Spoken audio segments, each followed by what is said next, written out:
Now it's time for Outside, and today I'm speaking to former Tory MP Neil Parish. Neil began his political career in local government before becoming a member of the European Parliament for South West England over 20 years ago. After 10 years of working as an MEP, Neil became the Conservative MP for Tiverton and Honiton, only resigning earlier this year. The former politician made headlines after it was revealed he had reviewed pornographic material in Parliament twice and has since described the incident as a moment of madness. So I am actually joined by the man himself, Neil Parish. Thank you so much for joining us. Welcome Dawn, to the show. Lovely to have you. Thanks for dropping in on a lovely sunny Sunday afternoon. We've just been discussing it's lovely outside and it's a bit nippy in the studio. Look, I mean, I hate to go straight into this, but I mean, Tractorgate. Does that word haunt you? I think it will haunt me, but I think, 3 months on, I think, my wife and I are moving on, and what I'm now really is reviewing what I've done in the past and see how I can do good in the future on food, environment, on fair share, delivering food to poorer people, all sorts of things I sort of worked on in Parliament over the years. So I think, 3 months on, move on and get on with life, really. But you did mention your wife, and I have to bring her up. I mean, if it was my husband, I would want to take the nearest sharp implement to various parts of his anatomy. And you're on a farm. Yes. There's lots of sharp implements around. So, I mean, how has she coped with it? She Are you all intact still? Just about, I think, is the answer. and in fairness to Sue, she is, a great support. And there have been a number of moments of madness in my life. And I am a man that sort of does things and perhaps has no patience. And so I think she's got very used to me. And I think after 41 years, we get on okay. And I think the one thing she admits with me is I might be frustrating, I might do all sorts of things, but I've never bored her. And I think in some ways that's probably what I don't know whether she enjoys it, but that's life, basically, yeah. That's 41 years, that's a long time as well. Well, it's a long time for her, especially, yes. Well, I have to ask, I mean, once, okay, is a mistake. Twice? Well, that's why I resigned. And like I said, I think what I want to do now, like I said, is outside of Parliament, look to help charities, look to, we have the situation now, don't we, in the Ukraine where Russia is destroying the country and the people. And of course, food is short. And I want to see more food produced in this country. I want to improve the environment, but let's not plant trees where we can grow good food. Let's take the more marginal land. Let's be sort of really practical about how we move forward, because I'm worried that we're sort of...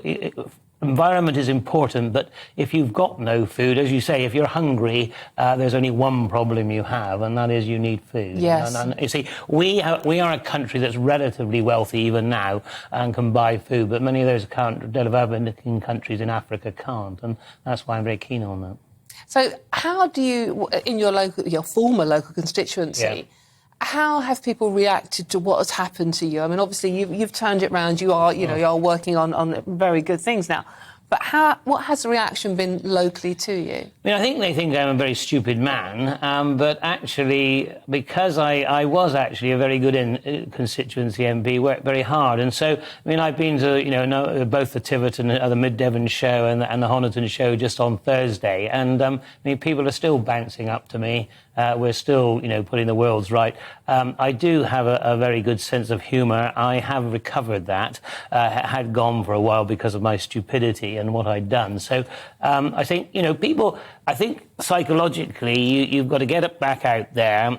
You've admitted your mistake. You've left Parliament. But I think they still want me to pursue the countryside farming agenda, because, you see, I'm a politician that could deal with the theory and then work on the practice. And that's the trouble. You see, a lot of the policies that come forward from government don't always work. And if you're a practical farmer, I can say to DEFRA or whoever, that won't work, because the farmers won't buy into it because they can't see how it's it's going to work. And so all of those things, is going round and round in your mind. And so then, you see, I was doing a campaign with Fair Share to get another 5 million for people that can't afford food. And with the cost of living crisis and everything that's going on now, it's going to be more important than ever that we do that. And then, public procurement. Why don't we have more local food going into hospitals and schools? All of these things, government's very slow and bureaucratic. That's what, frustrates me. Really. Interesting you mentioned that, Neil, because, you did resign. Yes. It did take you a while, to be fair, but you did resign, so on a point of principle, and you apologised. Yeah. So how do you feel now, looking at some of your former colleagues in Parliament who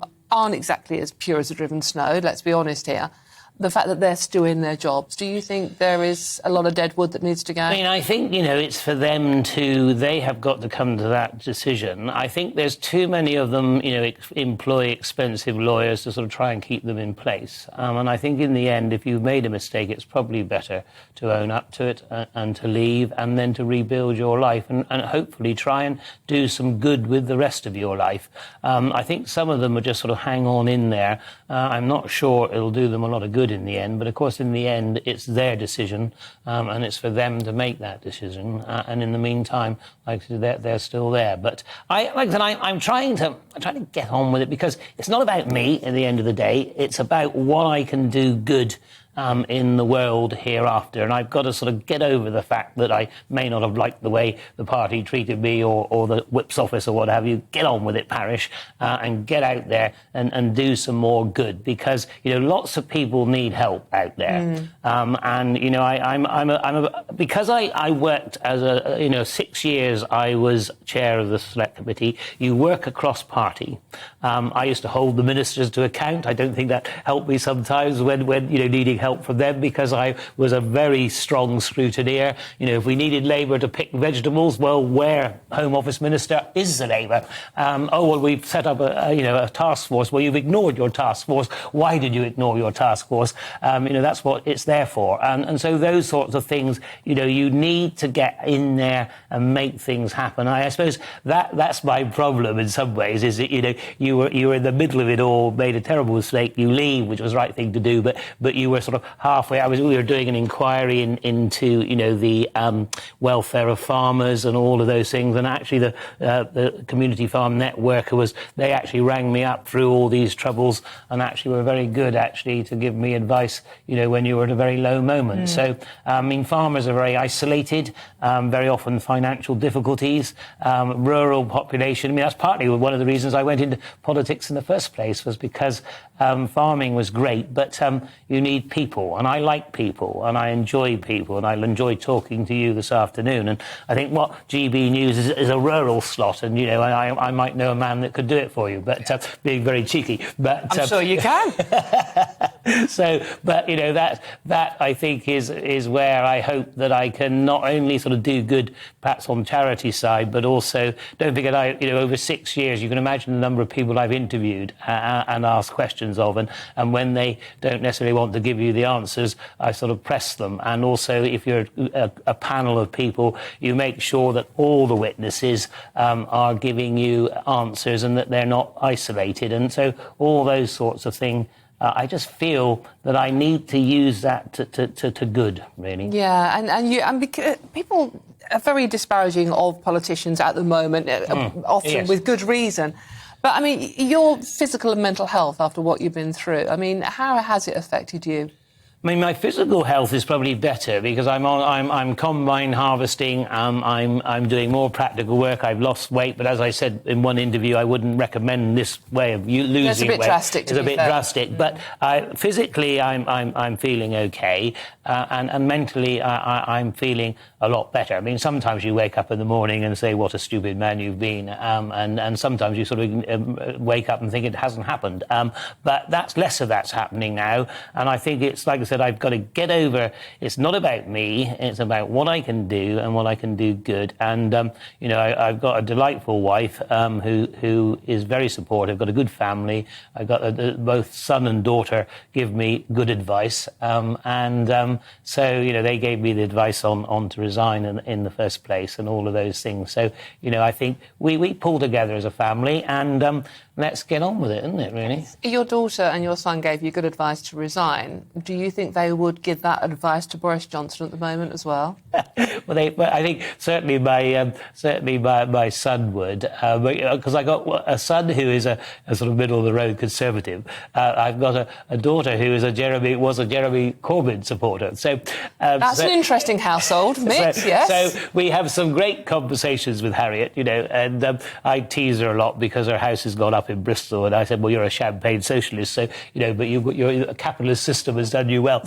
And she just says, well, go away, Daddy. You know, that we have a healthy debate about it. Like I said, Jonathan is a you know, fairly solid conservative with 3 or 4 of his mates, and they tell me what the younger generation think about the Conservative Party. Possibly not a lot at the moment, because, you know, we've got to get our act together and get on with it. So I'm going to be cheeky. Who are you supporting? I'm supporting Rishi, you see, because I actually think that while, you know, not all of his policies are perhaps been brilliant, what he will do is face up to the state of the economy. And I just rather feel some of Liz Truss's economics and her sums don't really add up. And I'm not sure how you give a lot of tax cuts when you're already borrowing a lot of money, and we need cost of living help to those with energy and all of those things. So. And I think, you know, my view is if you ask the Conservative voter, I think you would probably get Rishi as the leader. I think if you ask the Conservative members, dare I say it, it'll probably be Liz Truss. And Boris, would Boris still be an option? He's certainly, as far as the people you speak to. I mean, when I go around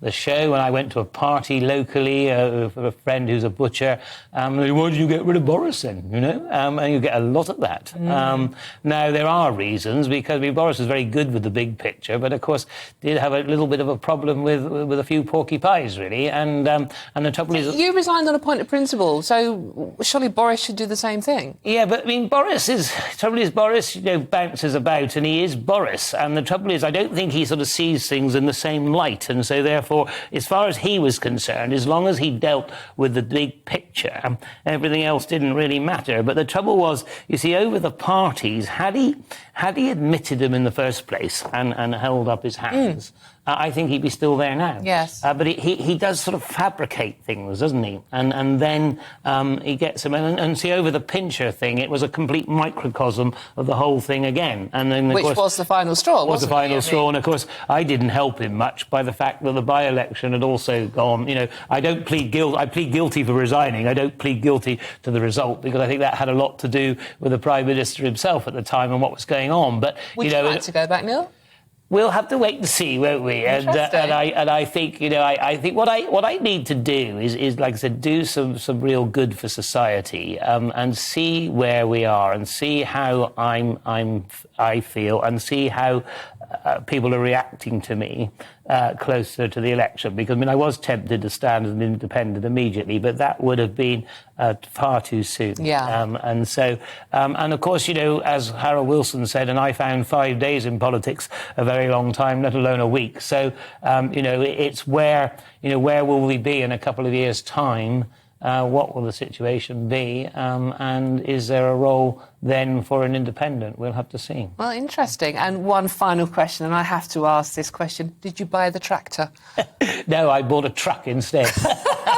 We'll be and a cattle trailer. Very, very careful how we say that. It's a truck and a cattle trailer. It's been absolutely wonderful talking to you. Thank you so much. And good luck with all the good you are trying to do now. And it's nice to actually chat to someone that is turning things around and making it work for the positive. Thank you very much for joining me, Neil.